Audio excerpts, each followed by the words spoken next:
Today I am going to start first chapter, some basic concept of chemistry of 11th class. Chemistry is the science of molecules and their transformation. In the science, not so much of the 100 elements but of the infinite varieties of the molecule that may be built from them. यानी chemistry में आपको अगर आप periodic table में देखेंगे तो आपको केवल 100 एलिमेंट्स दिखाई देंगे, लेकिन इन 100 एलिमेंट्स में आपस में जो रिएक्शंस होती हैं, केमिकल बॉन्डिंग होती हैं, इसके कारण इन्फानाइट मॉलिक्यूल्स कंपाउंड फॉर्मेशन होता है, मिक्सचर का फॉर्मेशन होता है. इसी चीज़ को हम समझेंगे. प्रीवियस क्लासेस में आपने केमिस्ट्री में डेफिनेशन पढ़ी होगी. Chemistry is the branch of science in which the we study about the change in states of solid to liquid, liquid to gas, gas to liquid, liquid to solid. But in senior classes you study about how the molecules, how the atoms and how the ions combine together and to form a new substance. In this chapter we study the basics law, basic rules to formation of new compound by the interaction of molecules. Some examples are given. देखिए, curd formation from the milk, formation of vinegar from the sugarcane juice on keeping, rusting of iron, and some example burning of paper. Okay, last year in 10th class you studied about. तो chemical changes जो होते हैं वो irreversible होते हैं, physical changes reversible होते हैं, because chemical change में जो number of particles, ions, molecule होते हैं वो before and after the chemical reaction change हो जाते हैं. इस कारण उन्हें दोबारा उसी स्टेट में गेन नहीं किया सकता है. That's why the chemical change is reversible change. हमें पढ़ना है कि how many branches of chemistry. जिस तरीके से आप साइंस को डिवाइड करते हैं, फिजिक्स, केमिस्ट्री, मैथ, उसी तरीके से केमिस्ट्री की भी ब्रांचेस होती हैं. आपने सुना होगा inorganic chemistry, organic chemistry and physical chemistry. इसके अलावा बायो केमिस्ट्री भी होता है और एनालिटिकल केमिस्ट्री. केमिस्ट्री की कई सारी ब्रांचेस हैं जिन्हें हमें पढ़ना है चैप्टर में. जैसे इनऑर्गेनिक केमिस्ट्री आपको मालूम है, जो प्लांट और एनिमल से जो प्रोडक्ट ऑब्टेन होते हैं उनके बीच में जो बॉन्डिंग होती है, उनका फॉर्मेशन होता है, जो एनर्जी मिलती है, उसकी स्टडी करना ऑर्गेनिक केमिस्ट्री में आता है. इनऑर्गेनिक केमिस्ट्री में जो एलिमेंट अर्थ क्रस्ट से मिलते हैं, जो मेटल्स और नॉन मेटल्स होती हैं जो अर्थ क्रस्ट से मिलेगी, उनकी स्टडी करना इनऑर्गेनिक केमिस्ट्री में आता है. और फिजिकल केमिस्ट्री में जनरली फिजिक्स से रिलेटेड जो लॉ है उसे केमिस्ट्री के साथ कंबाइन करके पढ़ा जाता है, तो वो फिजिकल केमिस्ट्री कहलाता है. बायो केमिस्ट्री के अंदर हमारी बॉडी में जाने वाला फूड जैसे protein, vitamin, carbohydrate, minerals, drugs, antibiotic, antiseptic जो भी हम लेते हैं उसको रिएक्शन हमारी बॉडी पे किस तरीके से होती है उसका स्टडी करना बायो केमिस्ट्री कहलाता है. ओके, ये केमिस्ट्री की कुछ ब्रांचेस हैं जो हमें आगे थोड़ा थोड़ा इनके बारे में पढ़ना है. नेक्स्ट, केमिस्ट्री की शुरुआत काफ़ी पहले ही हो गई थी. कई फिलोसफर और कई साइंटिस्ट आए, कई रिसर्चर्स आए जिन्होंने अपने अपने थॉट्स दिए. बट एक्चुअली 18th सेंचुरी में केमिस्ट्री की रियल हम मान सकते हैं कि शुरुआत हुई थी. 18th सेंचुरी में जो शुरुआत हुई थी, that chemistry is known as the modern chemistry. Modern chemistry में नंबर ऑफ़ एलिमेंट्स 118 हैं. मॉडर्न केमिस्ट्री से कई रिलेटेड लॉ हैं जिन्हें हमें आगे पढ़ना है. मॉडर्न केमिस्ट्री में एटॉमिक स्ट्रक्चर्स हम पढ़ेंगे, न्यूक्लियर केमिस्ट्री के कुछ पार्ट पढ़ेंगे. ओके, तो ये सब हमें समझना है केमिस्ट्री के बारे में.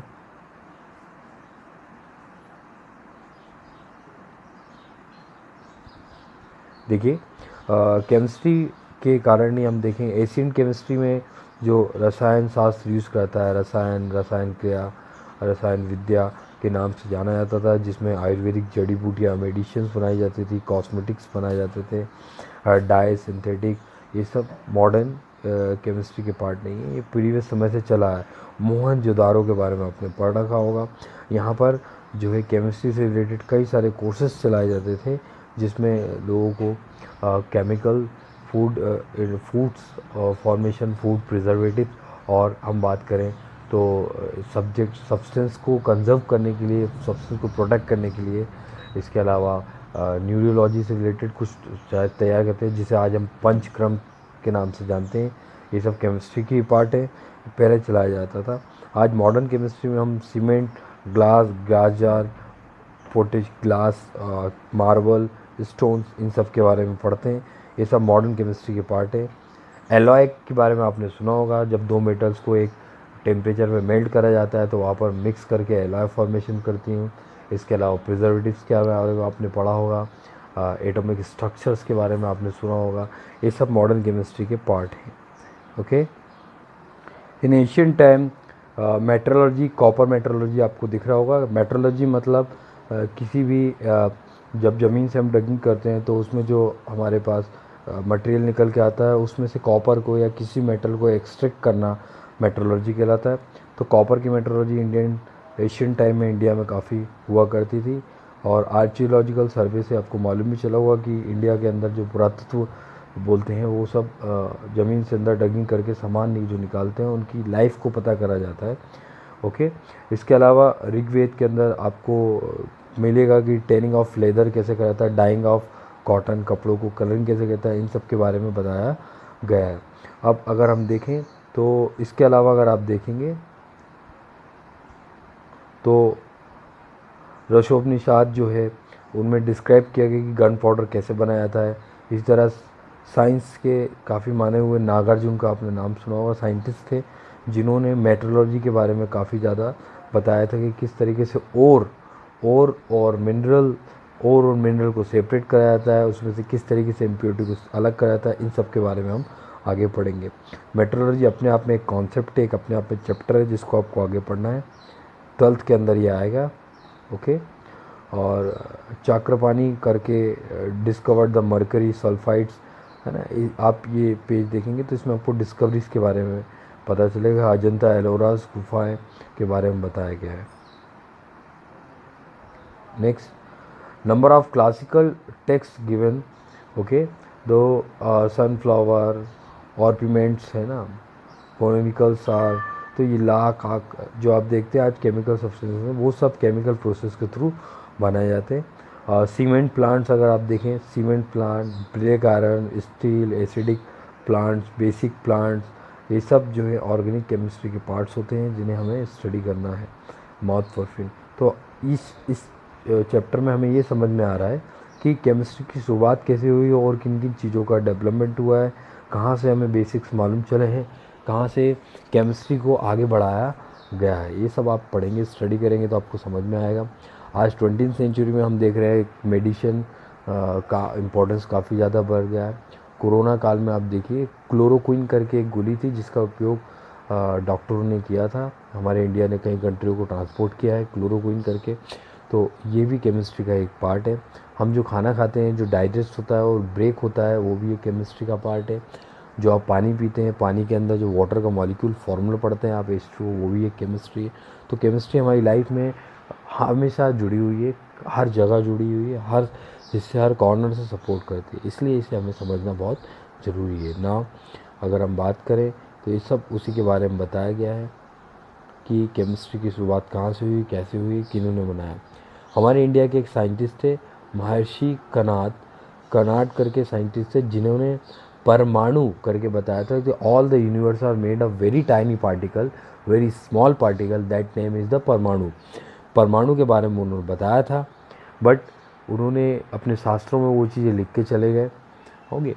फिर अंग्रेज आए, अंग्रेज़ों के साथ कई सारे साइंटिस्ट जैसे प्राउस्ट आए, डाल्टन आए, रदरफोर्ड आए, थॉमसन आए, इन्होंने अपने अपने हिसाब से एटम के बारे में डिस्क्राइब किया और उस जो स्मॉलेस्ट पार्टिकल को महर्षि कनाद ने बताया था उसको नाम दिया atom.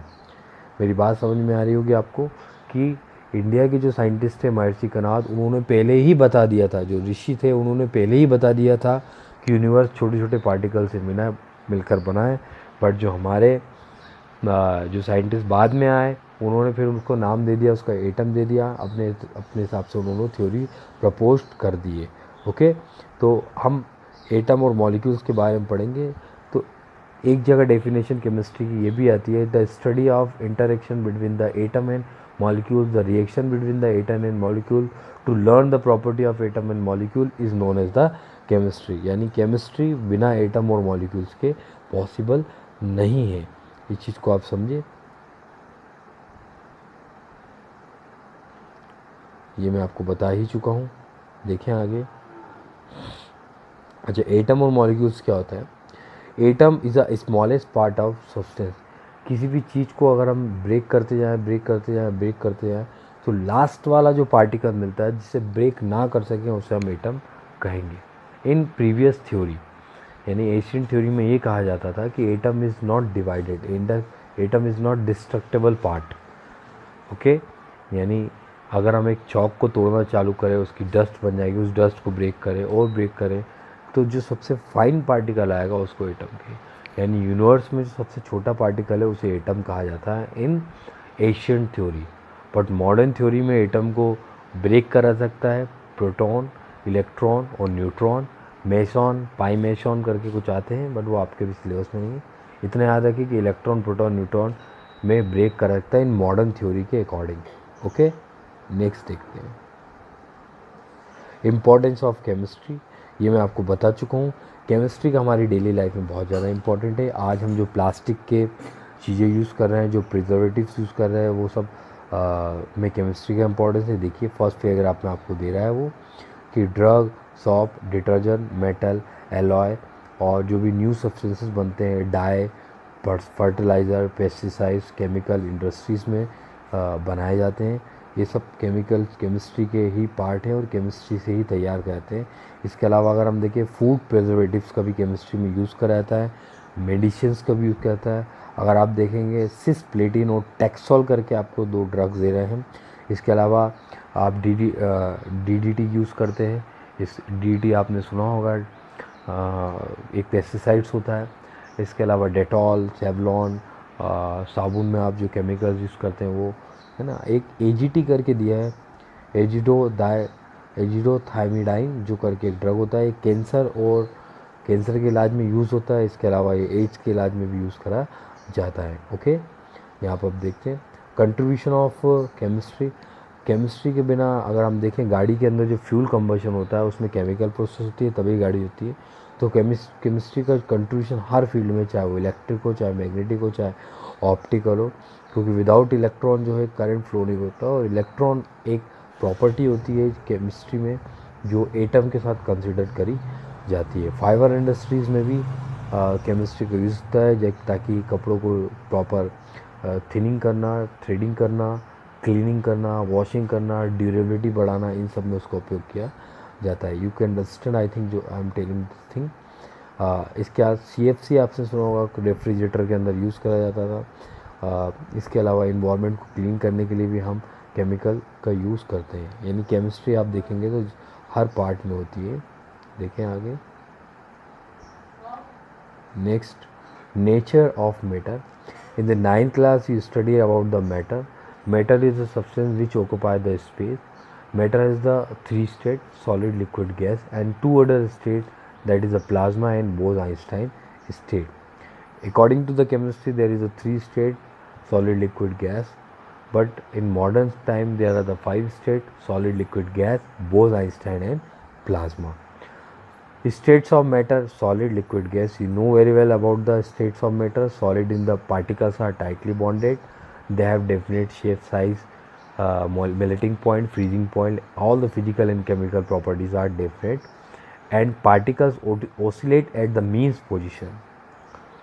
Liquid has the uh, liquid has the less attraction power than solid in the particles. Okay, so they have definite volume but not fixed shape, size, and not fixed shape, size. It's change shape and size according to the vessel or utensil where it is kept. Gases has no force of attraction, there is no bond, so it has not a definite shape, size, and volume. ये आप पढ़ चुके हैं। Senior state आपने पढ़ी है, solid, liquid and gas के बारे में पढ़ेंगे। अब इसकी प्रॉपर्टी थोड़ी थोड़ी हमें पढ़ना है आगे की तरफ जो हम देख चुके हैं। नेक्स्ट देखें,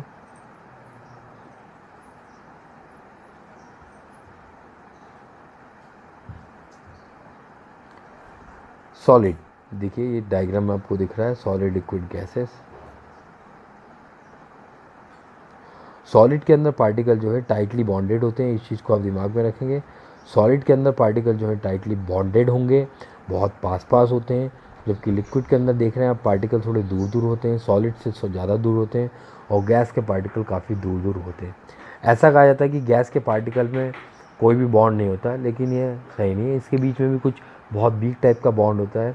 अगर हम देखें जब अगरबत्ती या कैंडल आप लगाते हैं या जो परफ्यूम लगाते हैं ड्यूल, उसकी फ्रेगरेंस आपके चारों तरफ कुछ समय तक या कुछ डिस्टेंस तक रहती है, यानी उसके बीच कहीं ना कुछ बॉन्ड होता है, बट बहुत वीक बॉन्ड होता है, जिसे वॉन्डरवॉल्स बॉन्ड भी कहा जाता है। जबकि लिक्विड के अंदर थोड़ा सा स्ट्रॉन्ग बॉन्ड होता है, एक टाइप का कोवेलेंट बॉन्ड या पोलर या नॉन पोलर बॉन्ड भी कह सकते हैं।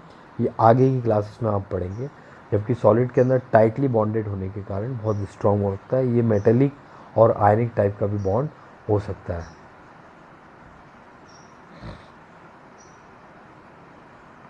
देखिए आपको ऊपर बता रहा है मैटर दो पार्ट में होता है, एक मिक्सचर, एक pure substance. Mixtures homogeneous, heterogeneous and pure substance element and compound की फॉर्म में होता है। ये इसके बाद हम नेक्स्ट लेक्चर में इसकी स्टडी करेंगे।